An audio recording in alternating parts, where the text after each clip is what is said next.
Welcome to the Slop Temple. We pray this video helps. In this video, I will show you how to make delicious barbecue wing sauce. First, gather your ingredients, including 1 1/2 cups of ketchup, 1/2 cup of brown sugar, and 1/4 cup of apple cider vinegar. Combine these in a saucepan over medium heat. Stir the mixture frequently to ensure everything blends smoothly and to prevent any burning on the bottom of the pan. This initial step creates the sweet and tangy foundation for your sauce. Next, it's time to deepen the flavor profile of your barbecue sauce. Add 2 tablespoons of Worcestershire sauce, 1 tablespoon of smoked paprika, and 1 teaspoon of garlic powder.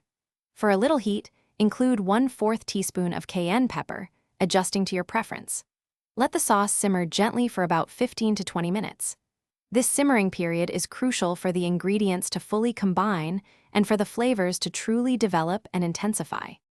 Now, let's achieve that perfect barbecue sauce consistency.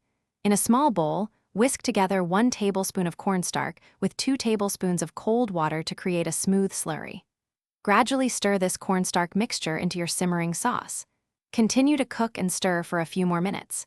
You will notice the sauce beginning to thicken beautifully. Once it reaches your desired consistency, remove it from the heat and let it cool slightly before using.